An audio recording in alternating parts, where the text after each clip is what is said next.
Because I think people are debating between these two false options. Either we can all sit together and sing Kumbaya and nobody can enforce the law, or we're going to have violence. But that's not really the case. The two options you have are you can have just, prudent state violence, that is to say, cops enforcing the law and putting the bad guys in jail. How Donald Trump, who has let crime run free with his policies and within his administration. And what we're looking at here is issue compounding on issue, compounding on issue. What do you think the Insurrection Act is for? Well, look, this is a issue that the local government should be handling. What is the answer to my... If you thought that law enforcement was the answer to this problem, Donald Trump wouldn't be cutting the budget of police across the country to the tune of billions of dollars. And you're actually contradicting it. So what do you think the Insurrection Act does? Look, the issue here is that we need our cities safe. Nothing happens, but nothing is happening. It's people in T-Rex Halloween costumes who are getting maced for simply exercising their First Amendment right, which, Michael, I thought you cared about. It doesn't really seem like that's the case. Look what we saw happen in January 6th in the Congress. That's insurrection. Donald Trump and his entire administration has made it clear that they'd be happy to see unrest come out of sending in the National Guard. That's what they wanted out of their attack on LA. Well, you'd rather double down on a falsehood? I'd say I think that I'm willing to double down on the fact that the Insurrection Act has been invoked many times throughout American history by both parties. Eisenhower, Kennedy. It's been called in by, it's been requested rather by Democrat governors. What's up, everybody? Welcome back to the channel and another Piers Morgan Uncensored, where we allow the Democrats to actually open their mouth and insert their foot and shove it all the way down their throat, all the way down the gullet, and let them just put on display their hypocrisy for everybody. Folks, I love this interaction right here. This is a great debate. Once again, Democrats, they come in and they prove that they do not live in reality. These liberals, they just take corporate press narrative and just run with that and believe it's true without doing any backup research to figure out what's real and what isn't real. They just run with this narrative and pretend that that's the gospel, that we need to live and die by this. And anytime they talk about anything, Trump is always bad, and they can't stay on topic. Anytime a question is asked about one of their own, it's always, well, what about Trump? It's always, what about Trump? It's always, Republicans are evil, Democrats are angels, we never do anything wrong, ever, at any point, at any time, for any reason. Never. And Republicans are always wrong, all of the time, for every single reason, on every single thing that they do. They do nothing right. Christians are evil, and we have a right to push back because you guys, y'all are the violent ones, not us. We're going to ignore reality, but this is a fascinating interaction, y'all. So y'all do me that favor and smash that like button for me. Subscribe if you're new around here. Share this video anywhere and everywhere you can, because that would be great, and I would love you guys to death for doing that, but I would love you even better if you guys would click that join button, sign up, and become a member. That's the best way to help this channel expand and grow. But without any further ado, folks, here is the debate. And the question, Michael, do you feel comfortable this is constitutional? Not only do I feel comfortable, I'm happy to see that the federal government is stepping in where the local and state governments have failed. This is one of the main things that the federal government is for. The Insurrection Act has been invoked many times throughout American history by both parties. Eisenhower, Kennedy. It's been called in by, it's been requested rather by Democrat governors. And so that's really unsurprising. And what we're looking at here is issue compounding on issue, compounding on issue, because we've had this massive invasion of foreign nationals, many of whom are working with foreign terrorist organizations, the criminal cartels that control the southern border. We have crime spiraling out of control generally in places like Chicago, which in terms of the number of murders leads the country, something like 110,000 gang members in Chicago alone. And you're seeing an uptick in political violence, particularly from the left, reflected in multiple surveys and then obviously in the horrific incidents that we've seen recently. Most recently, the leftist who was going to bomb the cathedral in Washington, D.C., but of course, going back to Charlie's assassination and others. So you're having a lot of disorder. This is why we have the Insurrection Act. It's why we have the federal government, because I think people are debating between these two false options. Either we can all sit together and sing Kumbaya and nobody can enforce the law, or we're going to have violence. But that's not really the case. The two options you have are you can have just, prudent state violence, that is to say, cops enforcing the law and putting the bad guys in jail, or you can have what you're seeing increasingly celebrated by the left, which is vigilante violence, which is unjust. And I want the just kind. I want an orderly society, and I don't think we should just consign people who happen to live in failed blue cities to misery and rape and murder and all the rest of it. Okay, Sri Tanada, your response to that? Well, look, militarization of our cities is not the answer. Just yesterday, a mother who's in America for 30 years, she was going to a grocery store to buy some ingredients so she can make meatball soup for her kids. And ICE has detained her. She's now behind in the ICE detention center. I saw her daughter crying. These are not gang members. These are not hardened criminals.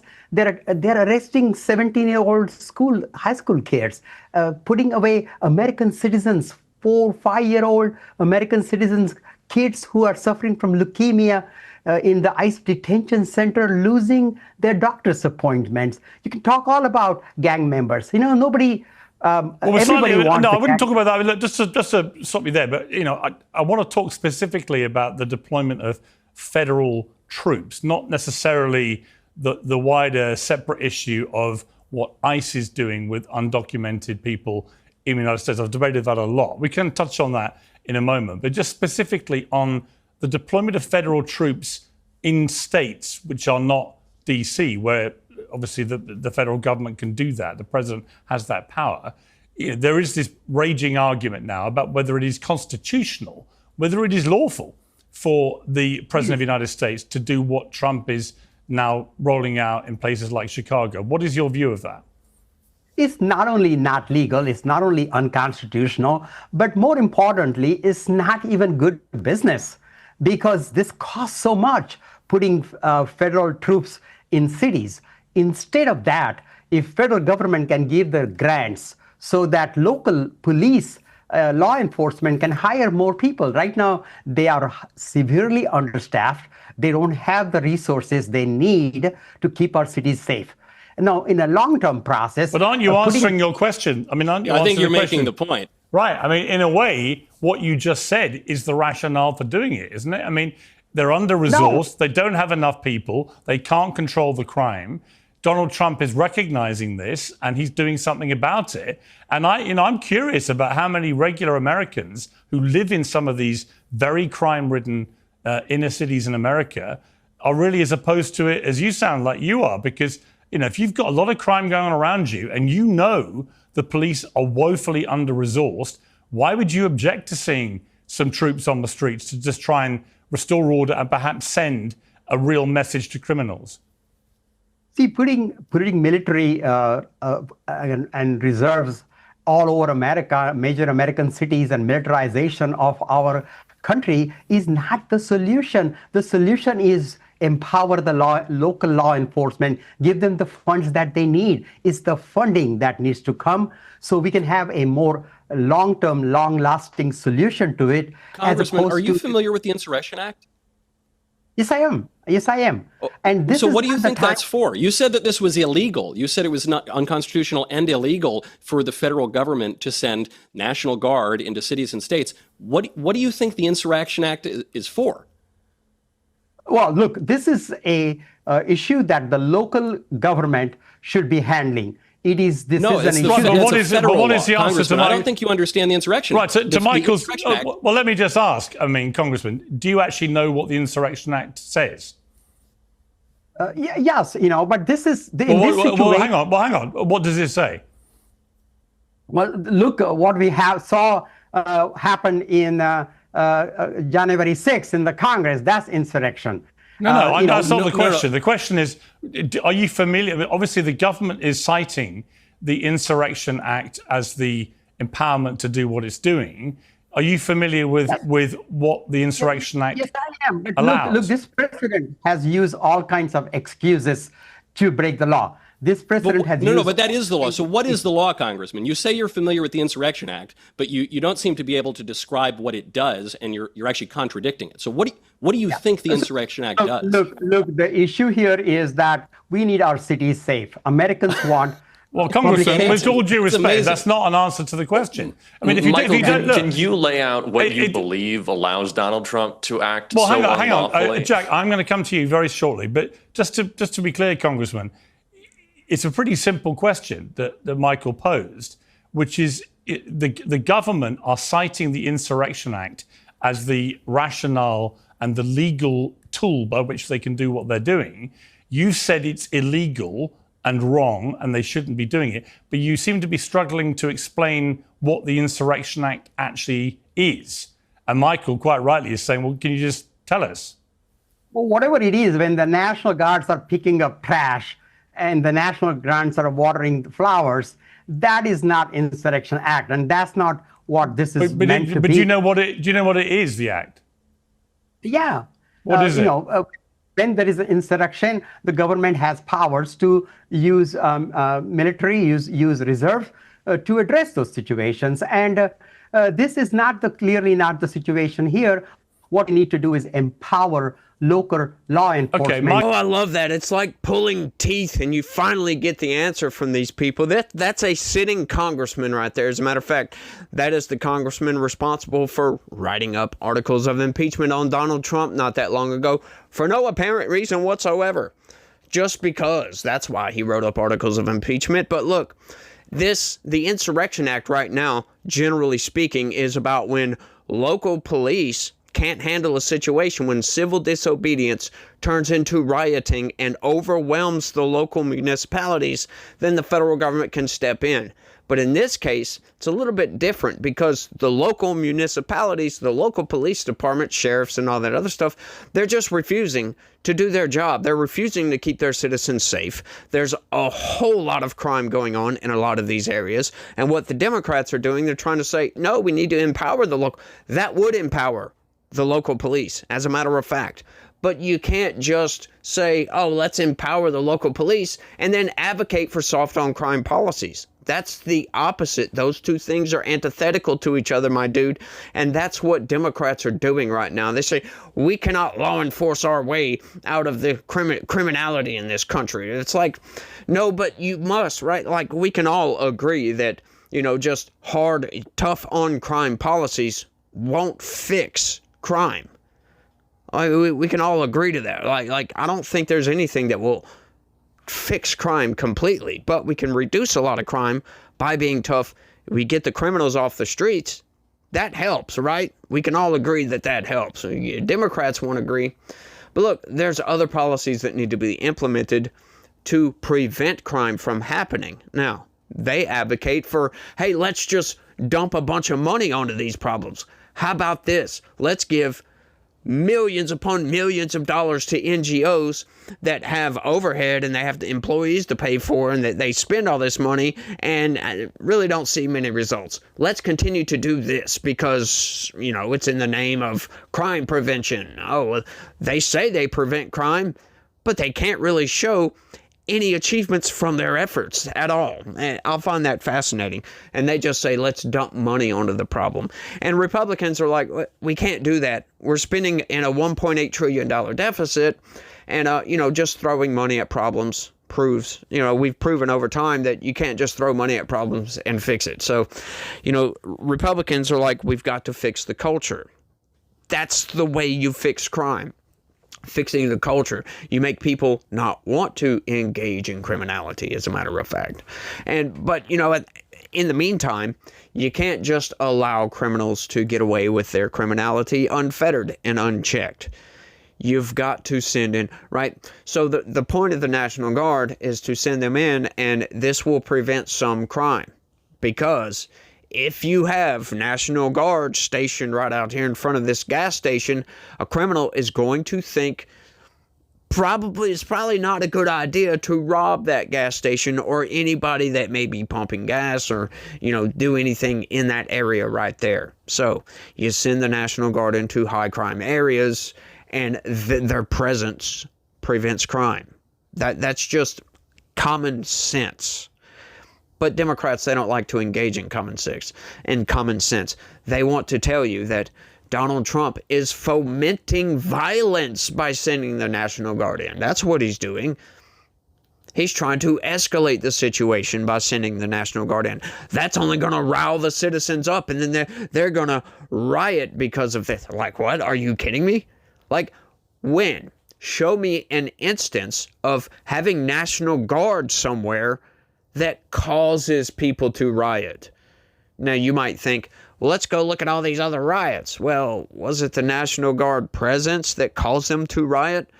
Or did the National Guard actually quell the riots? Like, can we answer that question? Somebody down in the comments section. You know, does the National Guard actually incite violence? It might make you mad, but I can almost guarantee you that any single individual is not going to try to go up against the National Guard. They might do it as a group, but everybody knows the National Guard will win in the end. Once again, the National Guard generally comes in after there's already rioting going on, so we cannot say that. That is just not true. The National Guard is helping these situations. Democrats, they just want to paint Republicans as evil. That's all they want to do. And that's one way to do it. But it lacks, like, critical thinking skills. It lacks common sense. It lacks logistics, for crying out loud. But let's keep going. I mean, Jack, you know, it seemed to me the congressman actually, maybe inadvertently, gave the explanation for why Trump feels justified in using the Insurrection Act. Because if you agree that the law enforcement in these very crime-ridden cities is failing and under-resourced, then why shouldn't the government use the Insurrection Act to put troops on the ground and try and restore proper order? Well, because I don't think the intention is to restore proper order. Donald Trump and his entire administration has made it clear that they'd be happy to see unrest come out of sending in the National Guard. That's what they wanted out of their attack on LA. That's what they wanted to happen in DC. Donald Trump sees this as an opportunity to intimidate people. It's come out directly of the administration that they think it is a win if they go into Portland and nothing happens, but nothing is happening. It's people in T-Rex Halloween costumes who are getting maced for simply exercising their First Amendment right, which, Michael, I thought you cared about. It doesn't really seem like that's the case. But they've also said that if there is where are you getting that from? Hold on, before you make you made an argument. I think if you would allow me to finish my point, the Trump administration wants disorder and has admitted this. What's your evidence? You don't like to hear people speak out, and now I'm delivering a point that you don't seem to like, and you want to silence me. That's what this administration does. It's okay. You don't have the power to do that today. Now, Jack, to be clear, you made a statement that the Trump administration actively wanted disorder, and Michael, I think, understandably, because I would ask the same thing. Where is the evidence? It has been reported. Where is the evidence that they wanted disorder? It has been reported that this administration sees it as a win if unrest comes out of the deployment. It came out of Axios, that they see it as a win if there is unrest because of these deployments. Because they want to say, look at this hellscape in Portland, when all of the photos that I've seen are just like people in T-Rex costumes hanging out and going to the farmer's market. And if you really want to deploy the National Guard, Mike Johnson's district could certainly use it. These failing red states. If you want to talk about states that are failing, red states are failing. They need to be subsidized by California and New York, Massachusetts. These states, these Republican states that are being run into the ground. If you're talking about people who need aid and assistance, they're suckling off of California. It has nothing to do with the crime-ridden, failing blue states. It's a non-issue. And this politics of subtraction. You think there's no crime in Chicago? 1 second, Michael. You think Chicago's This politics of subtraction, where you think if you just take away and take away and take away and we'll eventually hit a bottom, it just doesn't actually exist as a real theory.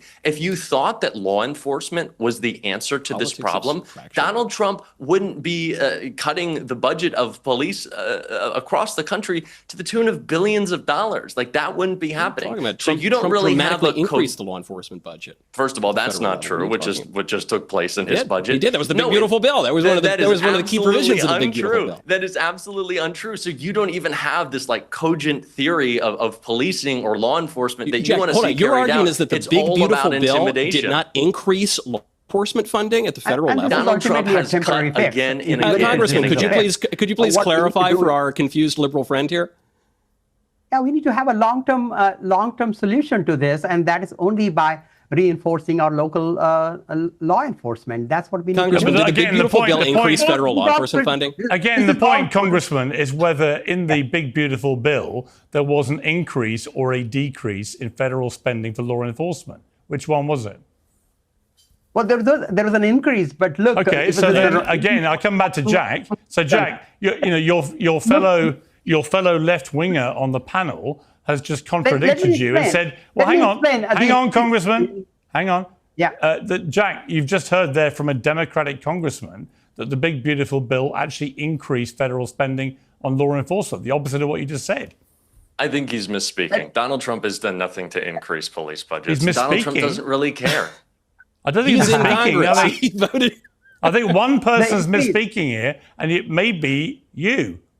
It's not. There's nothing that Donald Trump has done to actually, one second, there's nothing that Donald Trump, the supposed back the blue guy, has done to support police in this country. He doesn't actually care. It's a gimmick. It's a game. Michael, I know you're familiar with that. It's fine. But Donald Trump doesn't care. If he did, he wouldn't have pardoned 1,500 cop-beating insurrectionists to go out and reoffend and reoffend. If you want to talk about crime in this country and who's being let loose on the streets, I think Donald Trump is allowing that to happen more than any other single person in this country. So I don't really know how you could make the case that this administration cares about policing, cares about crime, cares about law enforcement, when every action that they have publicly taken and celebrated is to the opposite of that argument, Michael. Yeah, I guess there are very few things that Democrat congressmen and I agree on, but what Congress just did in President Trump's Big Beautiful Bill would happen to be one of them, and it's that he's increased federal law enforcement funding. So, I don't know where your confusion comes from, but it's manifest. Okay, so I'm gonna try to square all this up and give you guys as close to the truth as possible on this. I'm gonna give you basically what I think about what is going on right here. Okay, so what Democrats are doing, they're trying to pretend nothing to see here, folks. Like he said, oh, it's just a bunch of people running around in Halloween costumes. There's no crime whatsoever. Well, that's not true. They are drastically underestimating what's going on, like in Portland, in Chicago, and all these places. And you got Republicans. They're kind of slightly overestimating what's going on, calling it a crime-ridden hellscape, blah, blah, blah, blah, blah, right? Like, it's just certain areas in these places, right? Not the whole area. What the corporate press does is they'll go into one of these areas, or they'll go to a protest where there's no rioting going on, film a little bit, and then show you guys, look, nothing to see here. And then these people, they'll take and report on that. Donald Trump is trying to foment violence. Blah, blah, blah, blah, blah. All the reporting says such. Blah, blah, blah, blah, blah. Nonsense. They don't show you when the violence starts taking place, when the riots or when the protests turn riotous and these people get out of hand. We've seen attacks almost every single day on ICE facilities, folks. Almost every single day. Chicago's the same way. They have really high crime rates. They are trying to ignore those crime rates. Now, once again, Republicans, they're kind of overestimating the situation. Does it really require the National Guard in Portland? That it's riding that line. But what Donald Trump is saying is, look, it's one of those situations where it's like, okay, well, these people voted for it. Let them live with what they voted for, right? Well, the problem is not everybody voted for this. The corporate press will try to tell you, well, it's only one square block. Really? One square block? So are we just trying to say that we can just live with one square block being just completely out of hand? No. Donald Trump says, not enough of this. He's going to send in the National Guard. I think it's a good idea, to be honest with you, right? And then this guy trying to say, well, Donald Trump doesn't care about violence in this country. That's just patently false, just completely untrue. Just completely untrue. None of this makes any sense, folks. Look, I think the National Guard is necessary in Chicago because Chicago has been ran by Democrats for over 100 years. And what's fascinating about that, they try to still, till this day, blame Republicans. They're blaming Donald Trump for fomenting violence by sending in the National Guard to protect federal ICE agents. They're trying to blame their problems on Republicans when they've been ran by Democrats for over 100 years. It's the same thing in Portland, folks. Look, Not everybody wants all this violence, wants all this chaos going on all the time. So you got to send in the federal agents when the local municipalities refuse to enforce the laws that are on the books. They just refuse to. They think that riots are protests. The corporate press isn't helping anything, folks, because they don't report the truth. They give you one side of the story. And if they want to portray the narrative that there's nothing to see here, then they will do everything they can to portray that narrative. But if you look into it, you can see instance after instance after instance after instance of, in Portland, people getting attacked for no apparent reason. Attacks on ICE facilities on a daily basis. This is a tactic that the corporate press use, right? I know you guys have probably been seeing a lot of the videos of an ICE agent shoving somebody to the ground, right? Just boom. That's it. Notice the video on that. Notice that the video starts with the ICE agent grabbing somebody and shoving them to the ground. I've shown video after video after video in my news videos about this. You have to go and search pretty hard, pretty far and wide to find the full-length video. But in every single one of those clips that you've seen that starts off with an ICE agent shoving somebody to the freaking ground, you can find a clip where that same person attacked the ICE agent first. There's always an assault on ICE. They do this, folks. I saw another video just yesterday, I do believe, of ICE agents walking out of a facility because there was about to be a transport.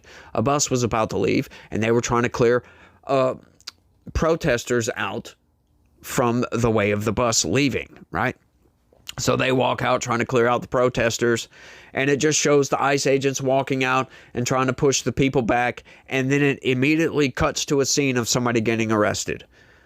Well, when you go and look and find the video, find the clip, hang on, they cut out somebody actually throwing a water bottle and hitting one of those ICE agents. It's like, why do they do that, folks? Because they're trying to portray a narrative. They don't care about telling you the truth. Now, once again, like I'll say, it's not as bad as what Republicans, they'll drum it up. They'll say, oh, it's a hellscape. It's blah, blah, blah, blah, blah. It's not really. I mean, in certain areas, it's kind of bad, yes, right? But it's not widespread. It's not all over the place. But look, we cannot have just untamed chaos going on the streets of the United States, right? Some people vote for that, and hey, if they like it, they like it. Hey, hey, it is what it is. But not everybody votes for that. Not everybody in a whole neighborhood will vote Democrat 100% of the time, right? You'll have different people in those areas vote Republican. So, once again, you can't say that, oh, but they voted for this, they deserve it. That's not really how reality works, folks. It's really not. So we need to watch what we're being fed, especially on social media, folks, because especially on social media, it's being flared up in both directions. So kind of look at it like, okay, reality doesn't really work that way, so let's try to find the truth, right? They always say that the truth always falls in between what the two sides are arguing. That's kind of how it always is, and that's kind of how it is either. Now, in this situation with the National Guard deployments, it is kind of skewing toward the Republicans, because the Republicans are just like, look, this is bad, and it is bad, but it's not as widespread. Once again, they're not telling you that there are many areas. As a matter of fact, the vast majority of Chicago is safe. But there are certain areas of Chicago that are not safe, that are very, very dangerous to go into. And those are the bad areas that we need to focus on, folks. But, I've got a little bit more, so let's keep going. But let me ask you, Jack, about this. This was an interview with Katie Porter, who I know quite well because I appeared on the Bill Maher show with her a while ago, and it didn't go well for her.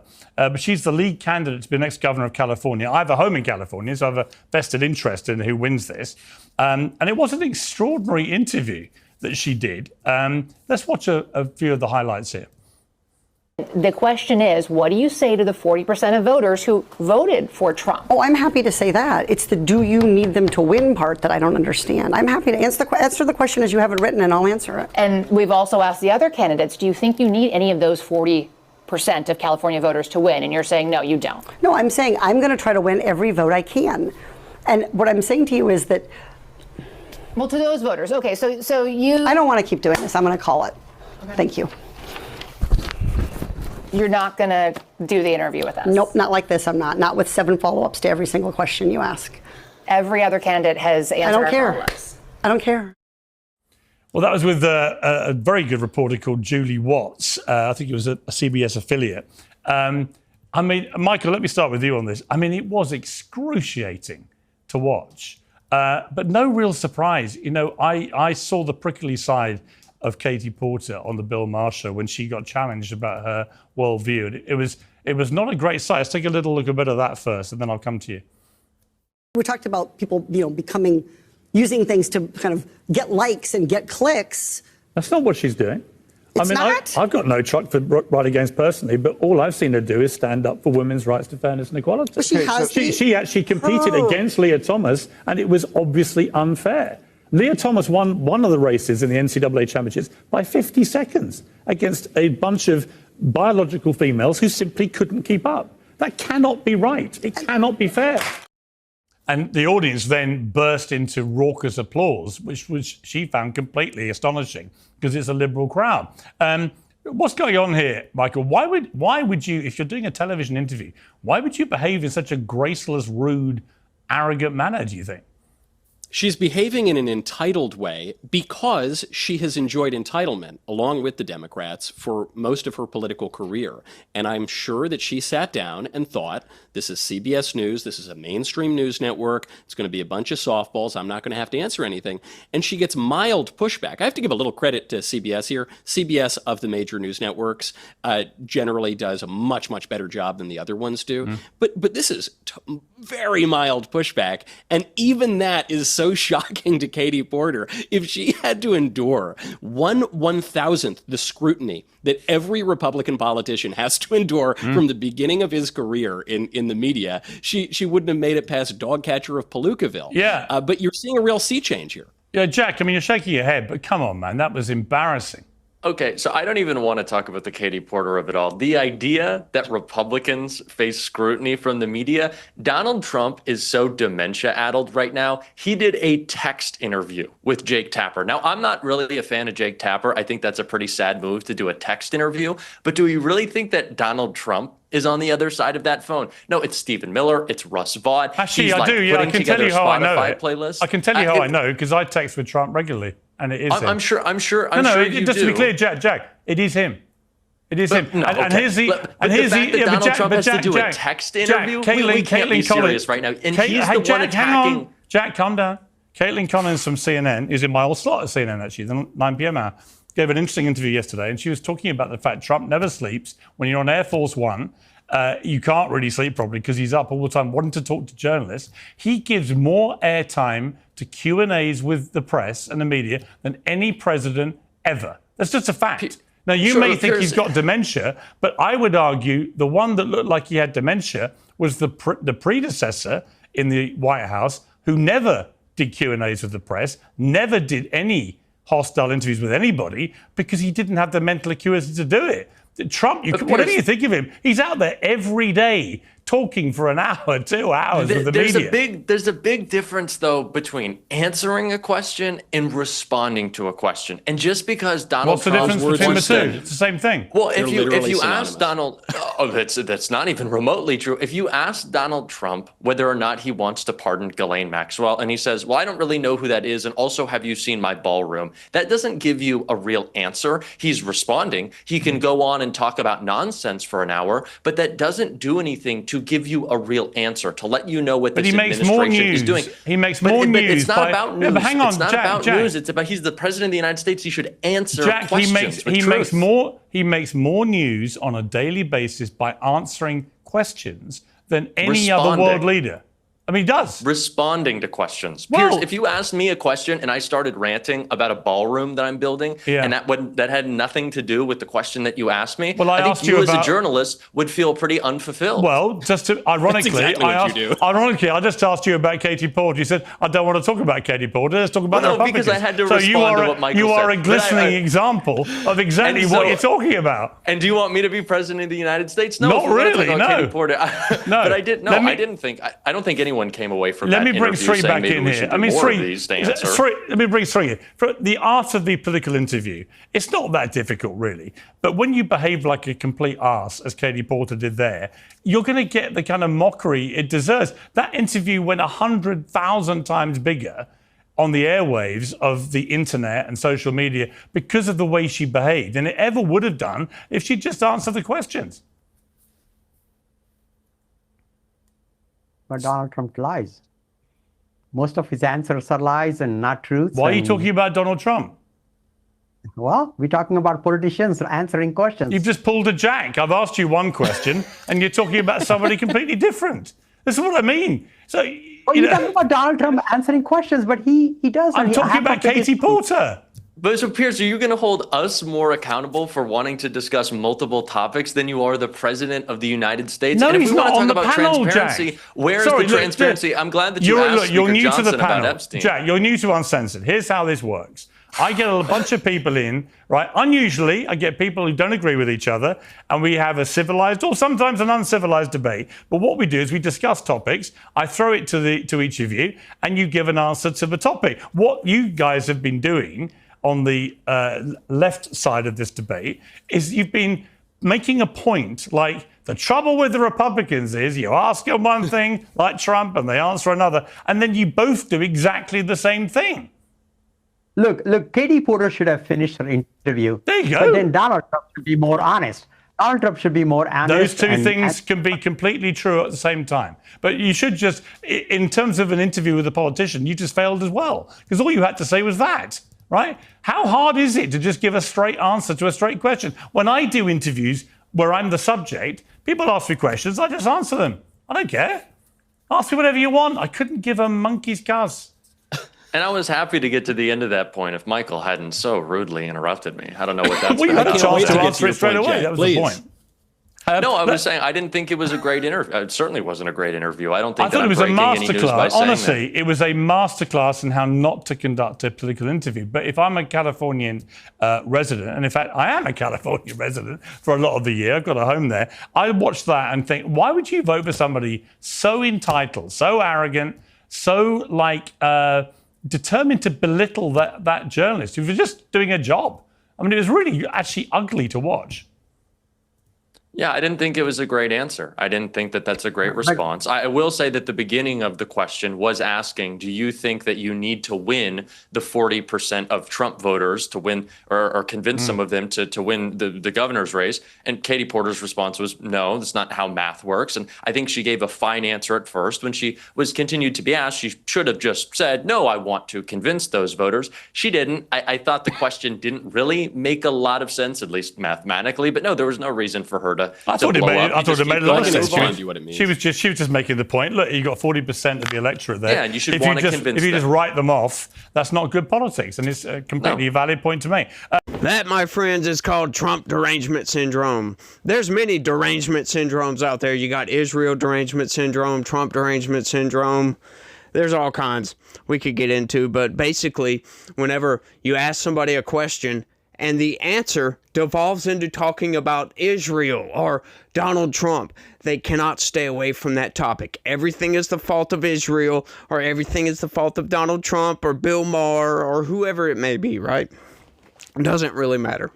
They can't stay on topic at all. And I just love that. You want to blame all that ails you, right, on Donald Trump or Israel, or everything is the fault of this one individual. I just find that so fascinating. So the fact that it took Piers Morgan to drag that answer out of these people speaks a lot to how they view the world. Right? You can look at this interview. I covered this, as a matter of fact, in an odd video. I normally don't do videos like that, but I covered this the other day, and it's just amazing to see the entitlement of these people and how that could get out onto the internet and everybody see this and still support the Democrat.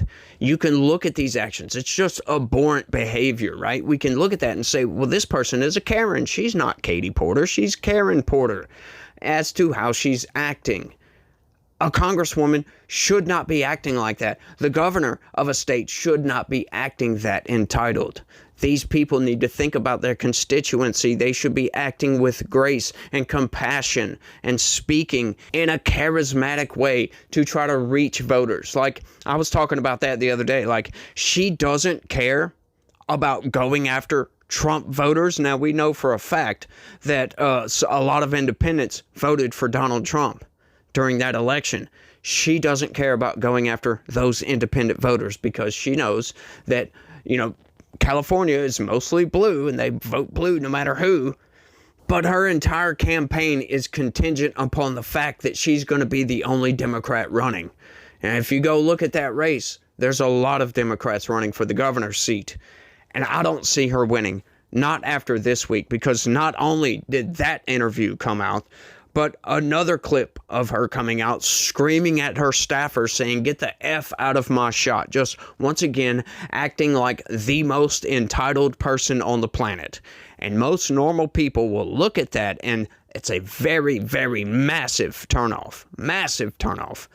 And it's sad that this dude, even in his criticism, had to resort to, well, it was a dumb question. Math doesn't work that way. What do you mean math doesn't work that way? Right? It's not about math. An election isn't just math and that's it. You've got to look at, okay, independents voted for Donald Trump. We need to figure out why, and we need to figure out how to get those independents to vote for me, because you're not going to pull every single vote from every single Democratic voter.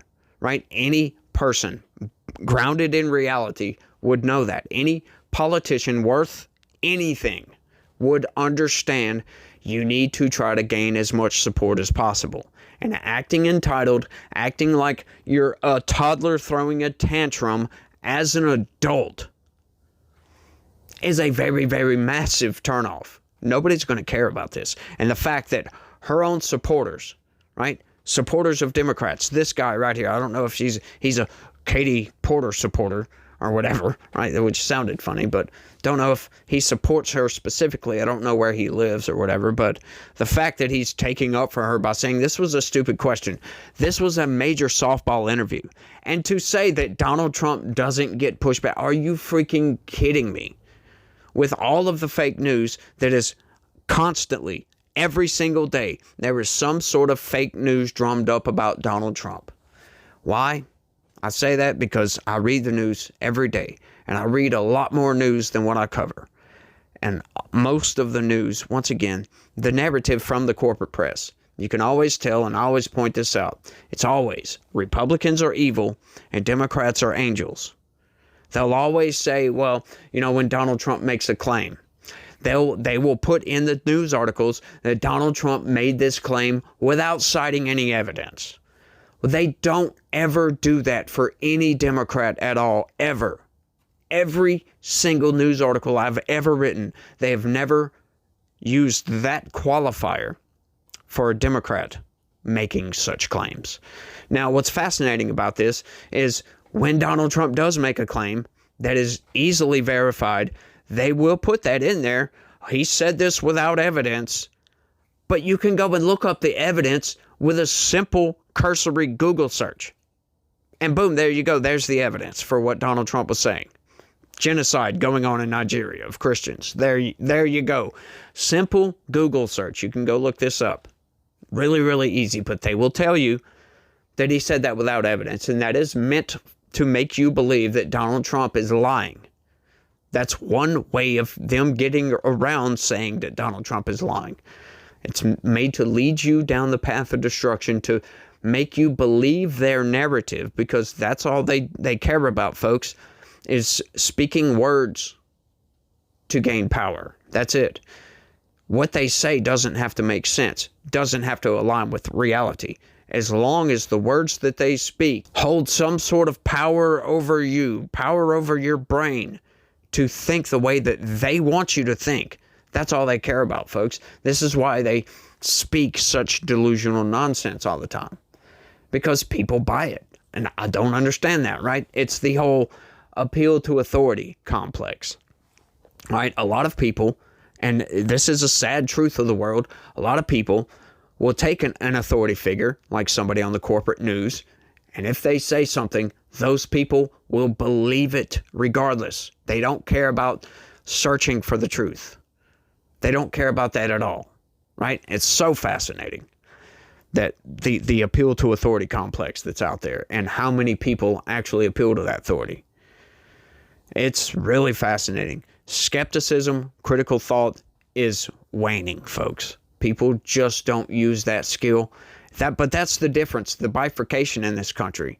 Most people could agree on just about everything, right? Democrats, a lot of them have morals, right? They have the same morals as we do. But they believe a whole set of delusional facts that they're not really facts, right? They think they're facts, but they're not. It's all lies. And then a lot of Republicans and conservatives, of course, some of them, they do that too. But most of the people, most conservatives, will hear a story from the corporate press and think about, does this make sense? And a lot of those people will go and research this, fact check it, look it up, and see that, hang on, this isn't true. This is absolutely not true, or it's unconfirmed. We cannot confirm either way. And then they usually just apply logic, what makes the most logical sense, and then they'll believe that. Sometimes they're wrong. Most of the time they're right. That's just how it is, folks. That's the difference in this country. I mean, think about it. A lot of Democrats, a lot of these liberals, progressives, they believe men can get pregnant because they believe that as long as you're a woman and you claim to be a man, you're a man. And because you have female body parts, you can get pregnant. So therefore, men can get pregnant. That's the line of logic. It's ridiculous, folks, but it is what it is. And they think that they're smarter than you because they appeal to authority. And their authority figure told them something that is a factual reality. And you're just a stupid redneck conservative hick. You don't know anything. You didn't go to college. So they're smarter than you. They're better than you. And they can do anything and everything better than you can. And they had more fun doing it, as a matter of fact. Yes, folks, they had more fun doing it. That is right. But I think I've rambled on for long enough. You guys, I want y'all to let me know what y'all think about all this down in the comments section. I'd love to hear from you guys. So if you're still here, let me know in the comments. If you're still watching this, let me know. That'd be great. Don't forget to smash that like button for me. Subscribe if you're new around here and you want to stay up to date with news and politics and how you're being manipulated by this authority figure over here called the corporate press. Do that. Share this video anywhere and everywhere you can. And click that join button after you subscribe and sign up and become a member and help this movement grow, folks, because we got to get the word out. We've got to make these people understand that that authority figure is lying to you a lot. Not all the time, not 100% of the time, but most of the time they're lying to you. We need to open people's eyes to that fact. But y'all do all that. You guys remember, though, that God has a plan for everybody. Everybody. You may not know what that plan is. You may not understand that plan right away, but it's there, and He loves each and every one of you out there. So you guys try to have a good day and stay logical. Peace.